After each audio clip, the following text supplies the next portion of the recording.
Eu tenho uma pergunta com relação a isso. Eu vou puxar um pouco para os dias atuais, tá? Porque isso é uma pergunta até pessoal mesmo, minha. Quando eu vi o documentário, eu me questionei, porque tem uma parte do documentário lá, do Invasão Bolchevique, que a gente, que aparece lá esses financiadores bilionários, principalmente ali dos Estados Unidos. Então você tem os Rockefeller, né? Você tem aquelas grandes famílias que financiam a Rússia, a Revolução Comunista na Rússia. Por que que hoje, né, a gente fala também do globalismo, aquela coisa toda, por que que hoje esses mesmos bilionários, você pega o George Soros, toda essa galera também americana, estão financiando a Ucrânia e não a Rússia? Lá atrás os caras estão financiando a Rússia, assim, por que que agora eles decidiram financiar a Ucrânia e antes eles financiaram a comuna russa lá? Eles sempre estão financiando o que parece mais liberal, tá? Porque qual é a ideia? A ideia é que para o capitalismo se desenvolver, eu vou tentar seguir esse raciocínio sem fazer muito juízo de valor, porque esse troço é complexo, tá? Sim. Mas, assim, a ideia é que a partir... Vou voltar um pouquinho, tá? Tá, por favor. A partir da construção do Banco da Inglaterra... Vixe. A partir da Agora o construção... bicho pega. A partir do Banco da Inglaterra, tu pode emitir dinheiro sem comprovação desse dinheiro. E tu pode enriquecer muito mais rápido. Por quê? Porque tu pode pegar empréstimo. Antes a usura era proibido e isso conversa até com a questão antijudaica, né? A gente costuma aprender nas escolas uma falsa versão de que o mundo era todo bonzinho com os judeus e, de repente, Hitler malvado com os judeus. A gente faz isso para tirar a nossa culpa acerca de um evento histórico que foi o estopim de uma determinada perseguição ao judaísmo. Porque antes da Alemanha nazista, o Ocidente não era simpático aos judeus, em geral. Tá? A Rússia também. A não Rússia assim, era talvez o pior deles. O pior de todos. Exatamente. Inclusive, esses reinados que a gente citou, no geral, eram bastante contra os judeus. Alexandre III. Os Romanov eram obsessivos. A última dinastia russa, que são dos Romanov, eram obsessivamente anti-judaicos. Tá? Então tem até os pogroms lá, que é basicamente tu ir lá e quebrar pau todos os judeus. Tinham zonas de assentamento, os caras moravam em lugar, precisavam de passaporte para se mexer. Ou seja, antijudaísmo pegando. Por questões que não eram só religiosas, né? Mas bastante também. Não, mas o que eu quero dizer assim... Quando tu fica conhecido como... Por favor, não estou fazendo juízo de valor. Quando tu fica conhecido como o povo que matou Jesus Cristo numa civilização de hegemonia cristã, isso não facilita as coisas, entendeu? Entendi. Então, teve esse bode expiatório. Depois teve a questão do judeu fazer uso da usura, do empréstimo, do dinheiro, o que fez eles desenvolverem toda a tecnologia bancária. Toda a tecnologia bancária é um desenvolvimento muito atribuído à civilização sionista. Mas o ponto é que, a partir do momento que a usura deixa de fazer parte da lei local e o banco pode ter o monopólio da usura, e é estabelecido o Banco da Inglaterra, o dinheiro perde a necessidade de lastro. Eu estou falando assim, mas é tudo gradual, cheio de coisa, né? Mas o dinheiro perde a necessidade de lastro e as pessoas conseguem enriquecer rápido. Por quê? Porque se o meu negócio está dando certo, eu pego empréstimo. E aí eu pego esse empréstimo, boto no meu negócio, e ele bomba, e dá mais certo, eu pego um novo empréstimo. Então, em uma única geração, tu consegue se desenvolver muito. Tem alguma coisa a ver com o governo Nixon lá, o padrão o Nixon ouro? vem 400 anos depois, né? Tá. Assim, Mas então antes os caras já...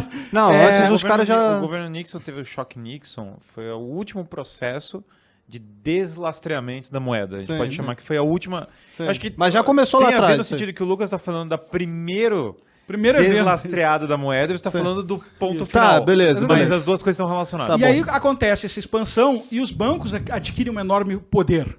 Então a gente vem... Lembra dos ciclos civilizacionais que eu falei no começo para entender a Rússia? No começo você tinha o ciclo das armas. Quem tinha mais arma era mais poderoso. Depois você tem o ciclo da terra. Quem tem mais terra é mais poderoso. E você está entrando, a partir da fundação do governo do Banco da Inglaterra, você está entrando no ciclo do capital. Quem acumula mais capital é mais poderoso. A partir disso vem a Revolução Francesa como resposta e Marx, estudando a Revolução Francesa, cria o marxismo e a marcha histórica do socialismo, que viria uma revolução do proletariado. Tá?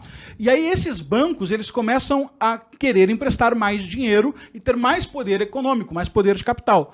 E isso faz com que eles tenham que combater uma herança cultural de combate aos juros, de combate à usura, e uma herança cultural de combate ao empreendedorismo.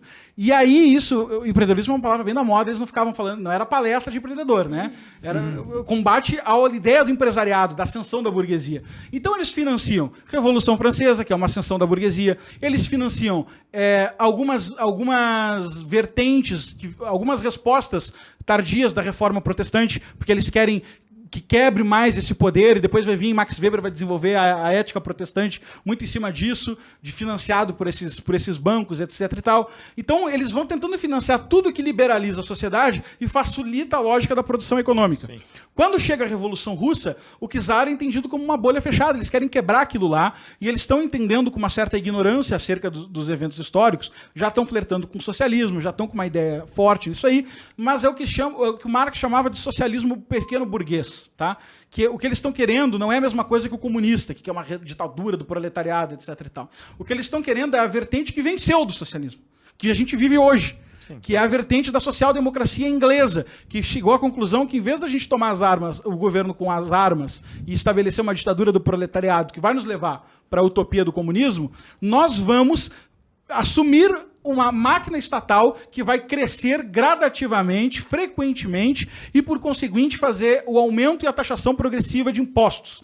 E isso vai centralizar o poder até que seja democrático, por isso social-democracia, socialismo democrático, até que seja democrático o desejo da intervenção estatal e se equilibre a distribuição de riquezas dessa forma. Isso venceu, tá? Isso é o welfare state, isso é o que está vencendo hoje. Essa visão da esquerda mais ocidental, ela tem até um nome que se usa no começo do século XX, que é essa mesma época. Nós estamos falando da época da Revolução Russa, não de uma outra. Na Inglaterra era chamado socialismo fabiano. Fabiano faz referência ao Fábio Maximus, que foi o general que derrotou Aníbal, circulando ele, indo lentamente. Os fabianos até tem um símbolo, que é o lobo na pele de cordeiro. Que é você engana a cultura, você coloca uma coisa que não parece socialista, mas na verdade é engraçado o logo ser tão explícito.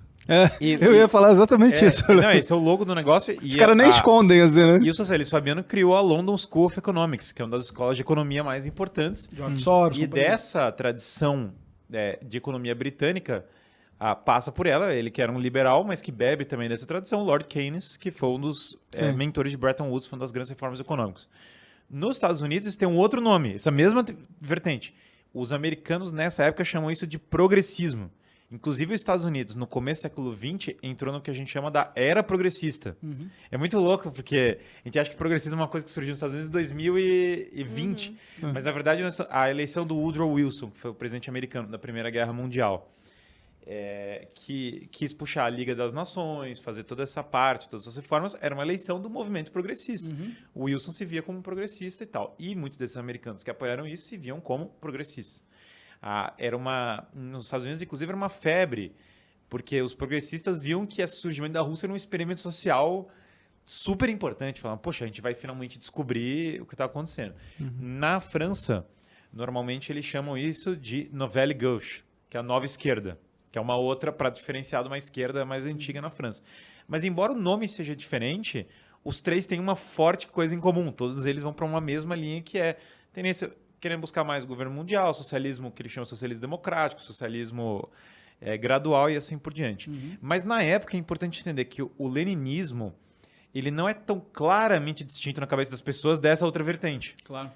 Porque não aconteceu a revolução, então ninguém sabe. Isso é importante, ninguém sabe. A gente está hoje, pós-abertura de documentos da União Soviética, e quando a gente fala de leninismo e revolução, a gente já pensa em stalinismo, já pensa em Gulag, já pensa em Holodomor, já pensa em um monte de coisa. Naquela época ninguém sabia. Entendeu? Era só um grupo de socialistas tentando derrubar o governo, e para essa galera banco da Inglaterra, era uma coisa meio parecida com o que eles tiveram lá pela Europa Ocidental. E a Revolução Francesa, no final, foi bom para todo mundo lá. Sim. Entende? Para essa galera lucrou. No final, deu bom, entende? A bolsa subiu. No final, a Revolução Francesa foi bom, porque deu poder para a burguesia era mercantil. Então, isso foi forte para eles. E eles, então, respondendo objetivamente a tua pergunta, por que eles financiaram a Revolução Russa e financiam hoje a Ucrânia? Primeiro é necessário distinguir e dizer que os ideais da Revolução Russa não são os mesmos ideais do Vladimir Putin. Muita coisa mudou de lá para cá, espero que a gente tenha tempo para falar disso mais adiante. Teremos. Segundo, os dois parecem para eles alternativas liberais. Olha como o Putin é vulnerável aos mercados internacionais. Ele usa o rublo, que é uma moeda que ninguém gosta. Ele controla as commodities de uma forma que ninguém gosta. Ele controla a economia russa através de uma política de oligarquia que pouca interferência estrangeira tem lá dentro. Ele não conecta com o sistema internacional na hora de declarar imposto de renda. Então, por isso que a Forbes não bota a fortuna dos russos lá. Ninguém sabe nada acerca de como é que está a situação lá dentro. Então, eles são hostis à lógica globalista no sentido não conspiracionista do termo, Sim, tá? sim, sim. Eles são hostis à lógica de uma globalização mais forte. Então hoje, globalismo para eles, ocidental. para os financiadores, a Ucrânia é moralmente mais desejável e utilitariamente mais lucrativa. Na época, a Revolução Russa era uma aposta moralmente mais desejável e utilitariamente mais lucrativa. Isso não quer dizer que naquela época os bancos estivessem comprando todos os horrores advindos da Revolução Russa.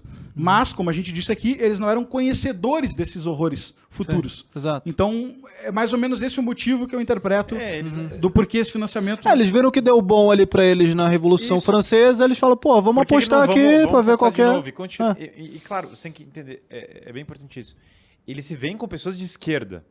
Porque o liberalismo é uma ideologia que para o século XIX é uma ideologia de esquerda. E não é tão claro até que ponto a Revolução Russa não é uma revolução da mesma linha liberal. Embora os termos sejam radicalmente diferentes para nós, nós temos que nos colocar na época. Porque o Lenin chega lá e fala, tem um discurso direitos iguais, liberdade, para cooptar os caras. E ninguém viu um gulag, ninguém viu nenhuma ditadura. Sim, não tem ditadura do proletariado. Ditadura do proletariado Nunca talvez seja- aconteceu. Ditadura do proletariado talvez seja só mais um regime como esse da França. Não há uma clareza para todo mundo. Então, essa visão... e por que não tentar um experimento? Se as ideias socialistas são tão bem desenvolvidas, se elas têm uma base científica, e a Rússia é tão retrógrada e tão ruim, Quem sabe eles antes da gente. né? Sim. E aí a gente vê o que acontece. Vê se é Só uma para boa- ironizar, aconteceu a mesma coisa com a China há poucos anos atrás. A China foi financiada em peso como Sim, uma tentativa de peso, descobrir o peso. que ia acontecer. Então, A gente fala no Fim das Nações Essas fundações isso. famosas meio que queriam... Era uma soma de coisas. Os Estados Unidos queriam vender para a China, queriam atenuar eles como poder, né? Então queriam entrar lá dentro. Foi no Deng Xiaoping, abertura. Isso, a China Tá. queria receber grana, precisava modernizar o modo socialista de ser. Os caras queriam financiar. Alguns ideólogos achavam que isso ia criar condições de liberdade privada. E os caras mais sagazes tinham uma ideia de... Vamos ver. O que acontece? O que acontece se eu botar um governo totalmente ditador e central com economia de mercado? Será que dá melhor? Tipo peça de xadrez. O assim, Trotsky né? tem uma história muito peculiar com os Estados Unidos, porque ele ficou próximo de lá, entendeu? Conseguia apoio lá. Inclusive, depois teve a briga do Trotsky e o Stalin, os americanos fizeram uma comissão para isentar o Trotsky. Um tribunal chamado Comissão Dewey. John Dewey era o principal intelectual progressista dos Estados Unidos. E ele puxa a fronteira e fala, não, vamos defender o Trotsky. Então, pra gente, como teve depois a Guerra Fria apagou todo esse episódio do imaginário das pessoas, porque mudou, as relações geopolíticas mudaram. Mas a gente não pode esquecer que os Estados Unidos é aliado da Rússia na Primeira Guerra Mundial e aliado da Rússia na Segunda Guerra Mundial. Então ele se vê como um aliado até a Guerra Fria a uma aliança de interesses, e eles vêm como parte do mesmo projeto, né?